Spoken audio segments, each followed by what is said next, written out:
My friend Dr. Ashraf M from Charles University, and his topic is judicious use of albumin in patients with cirrhosis. And from the topic is شايف إن في overuse of albumin, and I agree with him, and he will tell us how to use it بحكمة إن شاء الله, according to the best report.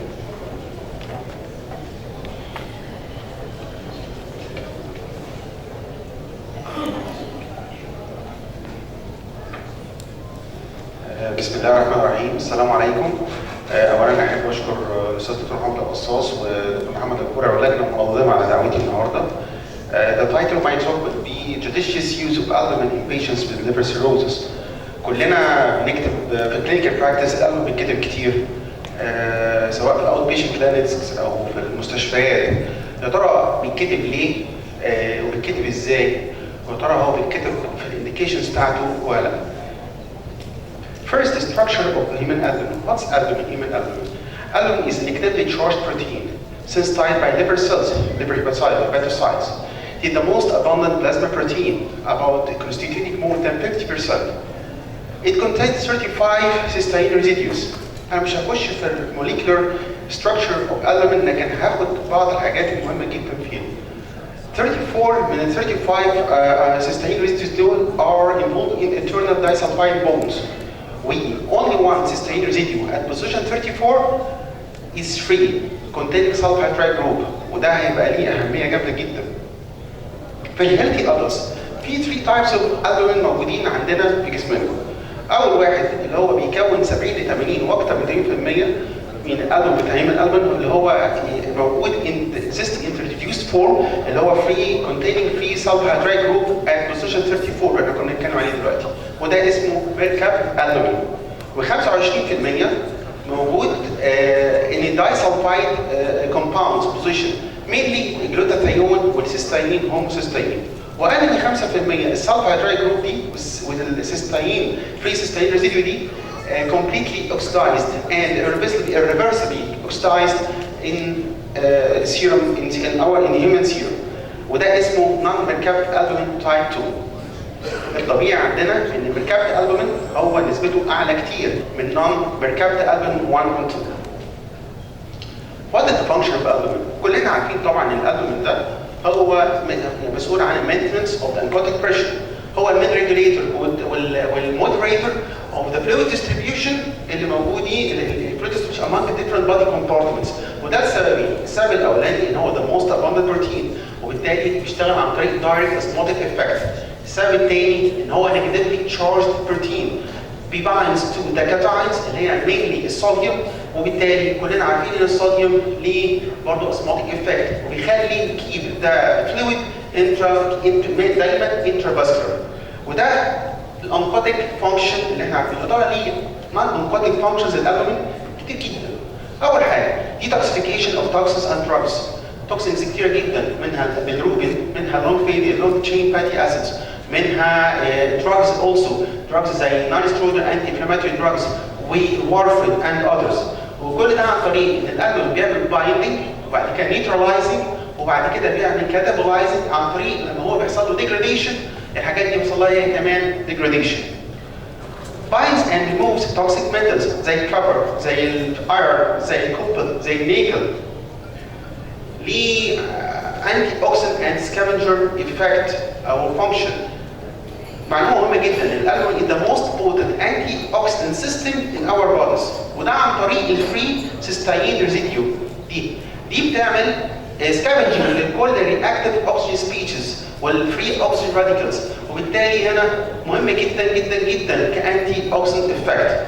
وبالتالي بيعمل الحاجات اللي احنا كنا بنسمع عارفينها ونسمع عنها زي الهيدروجين بيروكسايد، الليبيد بيروكسايد، والنيتريك اوكسايد. binds and transport various substances زي الميتالز زي البايل salts and anions وكاتاينز واذرز. يا ترى ليه انتي انفلاماتوري افكت؟ يس. كلنا بناخد بالنا ان العيانين عندهم severe inflammation بيبقى الالبوم بتاعهم قليل لان هو يعتبر one of the negative acute phase reactants او acute phase protein. acute phase protein. وده لانه بيعمل inhibition لل TNF alpha التيومر نيكروزنج فاكتور الفا وبعض الكومبلمنت سيستمز. One of the most important functions للالبومين هو الاسيد بيز بالانس. يعني ايه؟ يا ترى هو ليه دور في هذا الكلام؟ Of course لان هو يعتبر ويك اسيد وبيعمل بافرنج للنون فولاتايل اسيدز. What happens to albumin in patients with liver cirrhosis؟ ايه اللي بيحصل في العيانين عندهم liver cirrhosis في الالبومين؟ كلنا عارفين ان العيانين عندهم liver cirrhosis عندهم reduced serum albumin concentration, which is a typical feature of cirrhosis and represents an important adverse prognostic factor. وده لاسباب كثيره. نمره واحد decreased hepatocyte production لان هو اصلا بيتصنع في الليفر. renal sodium and water retention and increased transcapillary escape rate. ده سبب ان السيرم concentration بتاعهم بيقل. طب يا ترى الالبومين الموجود functional ولا dysfunctional؟ احنا عارفين زي ما قلنا من شويه ان المين بارت اوف الالبومين هو موجود ومفترض ان هو في ريديوست فورم اللي هو مركبه الالبومين وحبه صغيرين اللي هو نون مركبه الالبومين 1 و 2. اللي بيحصل في عيان عندهم ليفر سيروزس الريشيو دي بتبقى ريفيرست. النون مركبه الالبومين هو اللي بيعلى ويزيد امبارل مع السيفيريتي بتاعت الكرونيك ليفر ديزيز والليفر سيروزس والنيتف مركبه الالبومين بيقل. وطبعا ده هيؤدي الى سيرم الالبومين اللي موجود عند العينين دول مش بس قليل، لا ده كمان ديسفانكشنال، وبالتالي هيؤدي لالتريشن في الريدكس بالانس، في الترانسبورت، في الميتابوليزم اوف اكسكريشن اوف سيفر سبستانس، في الاسيد بيز بالانس وديتوكسيفيكيشن كاباسيتي وبالطبع الانتي اوكسيدنت كاباسيتي. نيجي بقى للمين ايشو بتاعنا use of albumin in patients with liver cirrhosis. The therapeutic uses of albumin in liver disease dates back to the 1960s. وبعض الناس بتقول 1940s كمان. When hypoalbuminemia was thought to play the only role in the pathophysiology of ascites. لكن الموضوع دلوقتي اختلف. It's now clear that the cardiovascular abnormalities occurring in advanced cirrhosis represent the main systemic pathogenic factor favoring ascites formation and development of many related complications. Use of albumin in patients with cirrhosis في عندي pharmacoeconomic consideration. الالبومين غالي مش عندنا بس في كل العالم. High cost of albumin with appropriate prescription في كتير بنشوف كتير هذا الكلام ان الالبومين بيتكتب معلش يعني عن معنى الابطال represent the major limitation to its use in clinical practice and to prevent the widespread application of emerging indications. In the last few years, there have been several prospective randomized trials and meta-analyses aiming to clarify the correct indications of albumin administration in liver cirrhosis and supporting the formulation of international guidelines.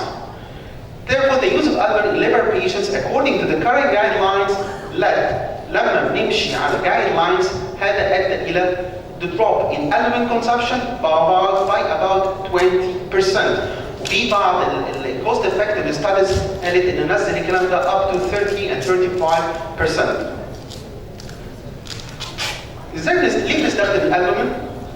according to pathophysiological basis الدايجرام ده كان لسه زملائي واساتذتي الافاضل كانوا لسه عارضينه ان العيان عندهم liver cirrhosis عندهم portal hypertension favoring البكتيريال infection and الكلام ده بيعمل slight vasodilatation due to release of nitric oxide, prostaglandins and other vasoactive substance. الكلام ده بيؤدي الى decreased effective bulimia and hypovolemia وبالتالي بيحصل activation of vasoconstriction systems زي الsympathetic nervous system, renin-angiotensin aldosterone system and vasopressin. كل ده بيؤدي الى complications اللي احنا بنشوفها دايما hyponatremia, ascites and refractory ascites, hepatorenal syndrome and في الاخر ممكن multi organ failure. وبالتالي هنا based on this it emerges quite clearly that preservation of effective blood volume in patients with advanced cirrhosis is crucial.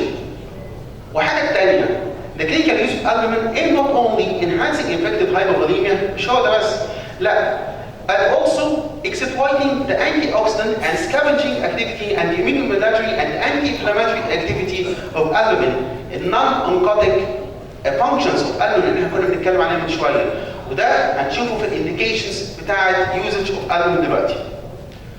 ايه current indications according to international guidelines بتاعت الالبومين في العيانين عندهم advanced liver cirrhosis؟ نمرة واحد preventing post-paracentesis circulatory dysfunction. Current guidelines indicate therapeutic paracentesis as the first-line treatment for patients with stents and refractory ascites. Post-paracentesis circulatory dysfunction is defined by a rise of more than 50% in the basal plasma renin activity 6 to 4 days after paracentesis, indicating a worsening of effective bulimia. Current guidelines indicate administration of 8 grams of albumin per liter of ascites removed للعيانين اللي هيتبذل منهم هناخد منهم اكتر من 5 لتر for preventing this syndrome. وده ASMP والإيزل متفقين على هذا الكلام. والبريتش سوسايتي اوف جاسترونترولوجي. تاني indication برضه مفيش هنا controversy فيه prevention of renal dysfunction induced by spontaneous bacterial peritonitis. الاستاذ دكتور شمردن كان بيتكلم عليه من شويه. ال SBP carries high mortality which linked to impact of pro-inflammatory cytokines. هنا هنستخدم الالبومين مش عشان effective bulimia بس، لا ده عشان ليه anti-inflammatory effect وانتي oxidant effect. الكلام ده ممكن يؤدي الى renal failure and multi-organ failure. In association with antibiotics, administration of albumin in the setting of spontaneous bacterial peritonitis reduce the incidence of renal failure and reduces mortality in hospital mortality outpatient كمان in patients with liver cirrhosis. بس هنا في controversy شويه.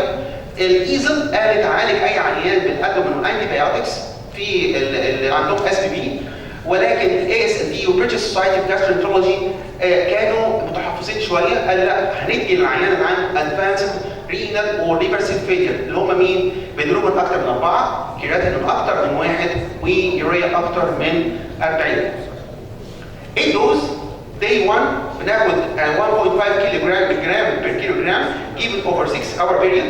Day 2, Day 3, 1 gram per kilogram given over 3 hours period. ثالث indication management of bacterial syndrome. البكتيريا syndrome في كل الجايد لاينز قال لك هندي بوزيتيف ريستريكتور اللي هو زي تيرابليسن بلس البومين. لمده قد ايه؟ ازاي بندي الدوزج؟ هو في شويه اختلاف في الجايد لاينز بس مش مشكله، بس هندي البومين وتيرابليسن لحد ما الكرياتين ينزل لاقل من 1.5. دي الانديكيشنز اللي ما عليهاش اختلاف. في شويه controversial indications. Non-SBP infections, improvement of renal and circulatory function، وهي مشكلتها ان وان ستادي اتعملت عليها وما كانش ليها افكت على السرفايفل. الهيباتيك انكفالوباثي كان glue to clinical trials where beneficial effects of albumin on hepatic encephalopathy were not confirmed. Ascites for chronic use of albumin in patients with ascites, no definitive evidence of clinical benefit and an adequate assessment of cost effectiveness ratio برضه لسه مش موجود. ولو ان الانسر ستادي دي is currently going لسه ناشره الريزلتس بتاعتها في اللانست بتقول ان في بنفيت ان انا ادي للعيانين لونج تيرم يوز اوف البومين، ولكن محتاجه لسه فاليديشن. الاكيوت سيل اكيوت اون توب اوف كرونيك ليفر سيل فيلير البومين داياليسيس اللي هو المارس والريميسيس سيستمز بيستخدموا هنا الالبومين، ولكن برضه needs further studies. وات لاست الهايبوناتريميا الداتا عشان استخدم فيها الالبومين برغم ان هو ساعات مكتوب ممكن يستخدم are still are very limited to support its use.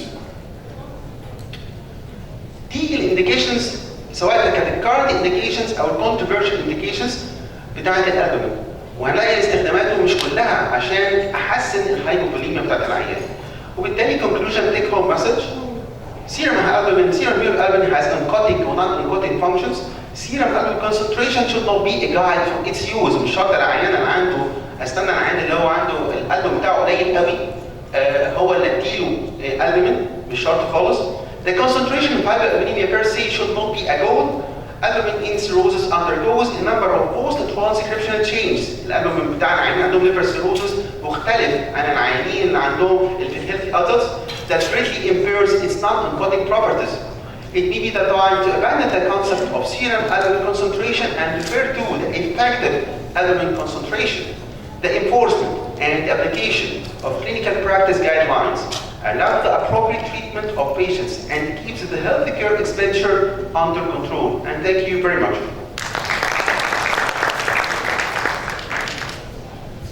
Thank you so much, Dr. Ashraf, for your elegant presentation.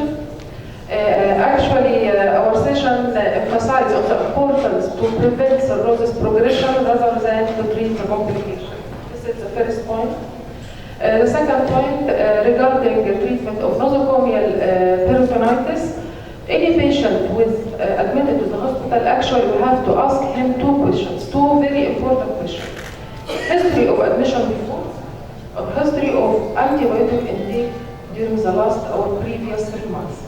If the patient has history of previous hospital admission and antibiotic intake, we have to cover Pseudomonas and methicillin-resistant staphylococcus. We have to start with piperacillin, tazobactam, or veronim, plus antibiotic covering MRSA, either lamivudine or daptomycin to avoid nephrotoxicity. Any question from the floor?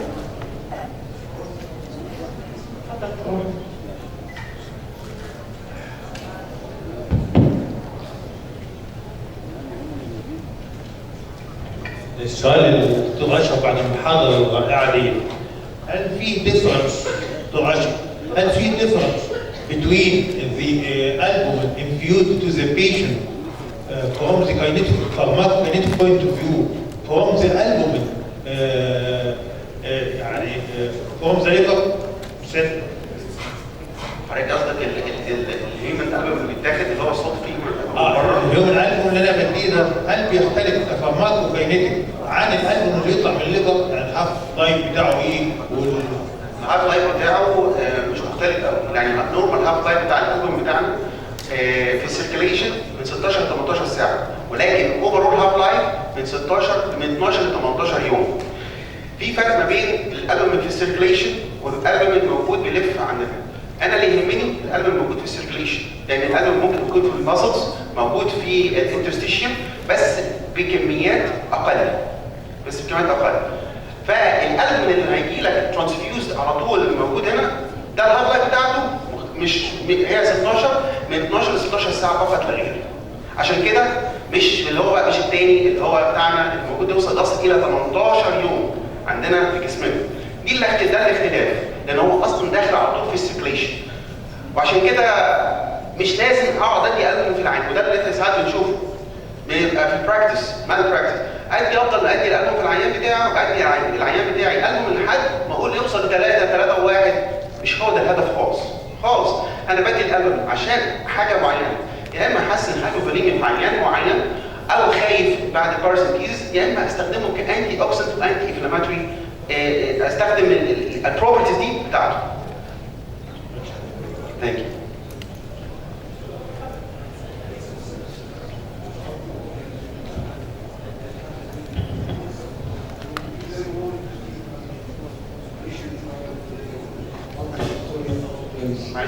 Or patient is sick with multi-organ dysfunction. Yes. Having already severe renal impairment. Yes. Is there a strict indication when I have to get البيشنتس دي كانت برضه واضحه قوي. العيان اللي عنده non SBP infection only indication هم subdiaphragmatic infection. هم ده العيانين اكتر ناس اللي لايبل ان هم يخشوا في مالتي سيستم اورجن فيلير. other infections اللي مش لايبل ان هم يخشوا في المالتي سيستم اورجن فيلير مش لازم ياخدوا. حضرتك بتتكلم كبروفيلاكسس. He has already he has sepsis. patients دول اللي عندهم sepsis وعندهم هذا الكلام should benefit from albumin. You can do. Yes. In spite of severe renal impairment. Yes. There is guidance for this patient to be given using this kind of بالنسبة but or you have not to mention it is accused in practice. Yes. And you are very cautious in case of sepsis with renal impairment severe to be. البيشنت اللي عندهم هيباتورينال سندروم اوريدي عندهم رينال امبيرمنت، وبالتالي حضرتك بتدي لهم البومين. اوكي؟ عشان ايه؟ عشان هايبوفوليميا وعشان انتي اوكسيدنت افكت. لما انا عيان عنده كرونيك ليفر ديزيز وعنده سبسس هيستفيد من هذا الكلام برضه، زي العيان عنده هيباتورينال سندروم. العيان عنده هيباتورينال سندروم according to all the guidelines should receive حاجتين. عنده ياخد positive restriction عشان خاطر يقلل الباثوفيسيولوجي. تاني حاجه ياخد البومين. الكلام ده ممكن يتاخد for a long time لحد ما الكرياتين ينزل لاقل 1.5. Any question? Thank you. Thank you, Dr. Ashraf. Now we come to the end of our session. Thank you so much for our eminent speakers, our professor, and our colleague for their attendance. Thank you so much.